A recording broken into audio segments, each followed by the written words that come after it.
നമസ്കാരം. രാഹുൽ മാങ്കൂട്ടത്തിൽ വിഷയം പാർട്ടിയെ ബാധിച്ചു എന്ന് പ്രതികരിച്ച് ചാണ്ടി ഉമ്മൻ ഒരു മാധ്യമത്തിന് നൽകിയ അഭിമുഖത്തിലാണ് പ്രതികരണം. ഒരു പാർട്ടി എന്ന നിലയിൽ പാർട്ടിയെ ബാധിക്കുന്ന പ്രശ്നമുണ്ടായോ? പാർട്ടിയിലെ എല്ലാ നേതാക്കന്മാരും ഏതെങ്കിലും പ്രശ്നത്തിൽ ഇടപെട്ടിട്ടുണ്ടോ? ഒരാളെ പറ്റി ഒരു ആക്ഷേപം വന്നു. ആക്ഷേപം ഒഫീഷ്യലി വരുന്നതിന് മുൻപ് തന്നെ പാർട്ടി സസ്പെൻഡ് ചെയ്തു. ഒരു ഇമെയിൽ വന്നപ്പോൾ അയാളെ പുറത്താക്കി. പേരുപോലും ഇല്ലാത്ത ഒരു ഇമെയിൽ ആയിട്ട് പോലും പുറത്താക്കി. പാർട്ടി നടപടിയെടുത്തു. ഇതിൽ കൂടുതൽ എന്തു ചെയ്യാൻ പറ്റും പാർട്ടിക്ക്?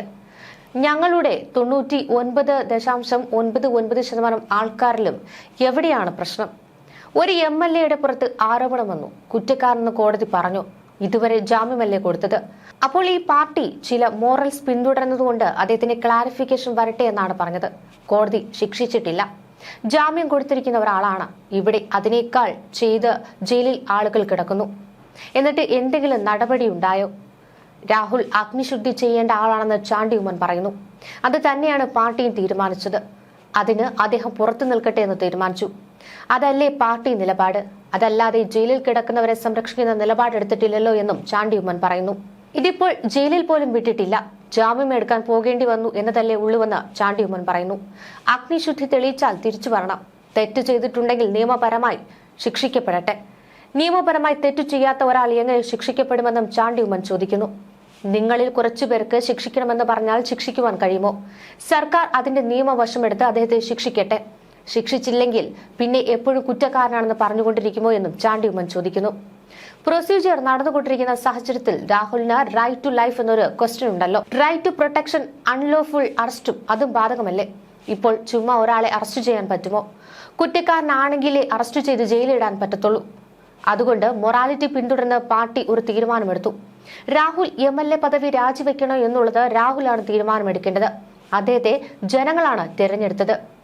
എന്തിനാണ് ആ വ്യക്തിയെ മാത്രം ഫോക്കസ് ചെയ്യുന്നത്? എല്ലാ പാർട്ടിയിലും ഇത്തരത്തിലുള്ള പ്രശ്നങ്ങളില്ലേ എന്നാണ് അദ്ദേഹം ചോദിക്കുന്നത്. കഴിഞ്ഞ ദിവസം രാഹുൽ മാങ്കൂട്ടത്തിലിനെ പിന്തുണച്ചുകൊണ്ട് രഞ്ജിത പുളിക്കനും രംഗത്ത് വന്നിരുന്നു. ചേർത്ത് പിടിക്കേണ്ടവർ തന്നെ തള്ളിക്കളഞ്ഞത് വലിയൊരു തെറ്റായിരുന്നുവെന്ന കാലം തെളിയിക്കുന്ന ഒരു ദിവസം വരുമെന്നാണ് ഫേസ്ബുക്ക് കുറിപ്പിലൂടെ രഞ്ജിത പ്രതികരിച്ചത്. ഇന്നലെ കോടതിയുടെ പടവുകളിൽ വക്കീലുമായി സംസാരിച്ചിറങ്ങുമ്പോൾ ഉള്ളിൽ ഉറപ്പിച്ചൊരു കാര്യമുണ്ട്. എന്റെ വക്കീലുമായി അല്ല കേട്ടോ. ഒരാൾക്ക് ഏറ്റവും കൂടുതൽ പിന്തുണ വേണ്ട സമയത്ത് ചേർത്ത് പിടിക്കേണ്ടവർ തന്നെ അവനെ തള്ളിക്കളഞ്ഞത് വലിയൊരു തെറ്റായിരുന്നുവെന്ന് കാലം തെളിയിക്കുന്ന ഒരു ദിവസം വരും. ഏറ്റവും വലിയ വേദന എന്തെന്നാൽ തന്റെ പിന്നിൽ നിന്ന് കുത്തിയവരോട് പോലും അവനൊരു പരിഭവവും കാണിച്ചിട്ടില്ല എന്നതാണ്. താൻ വിശ്വസിച്ച പ്രസ്ഥാനത്തിനോ അതിൽ നേതാക്കൾക്കോ എതിരെ അവൻ ഒരക്ഷരം പോലും മിണ്ടിയിട്ടില്ല. ആർക്കും നേരെ വിരൽ ചൂണ്ടിയിട്ടില്ല. അതവന്റെ തളർച്ചയല്ല, മറിച്ച് ഈ പ്രസ്ഥാനത്തെ അവൻ അത്രമേൽ ആത്മാർത്ഥമായി സ്നേഹിക്കുന്നത് കൊണ്ടാണ്. ഇവിടെ എനിക്കൊരു നേതാവിനെ കുറ്റപ്പെടുത്താനില്ല. കാരണം വ്യക്തികളല്ല, പ്രസ്ഥാനമാണ് വലുതെന്ന് അവൻ വിശ്വസിക്കുന്നു. തന്നെ മുറിവേൽപ്പിച്ചവർക്ക് നേരെ പോലും മൗനം പാലിച്ചുകൊണ്ട് അവൻ കാണിക്കുന്ന ഈ കുറു കാലം അടയാളപ്പെടുത്തും. ശരിയും തെറ്റും കാലത്തിന്റെ കോടതി വിധി പറയട്ടെ എന്നാണ് രഞ്ജിത പുളിക്കലിന്റെ കുറിപ്പ്.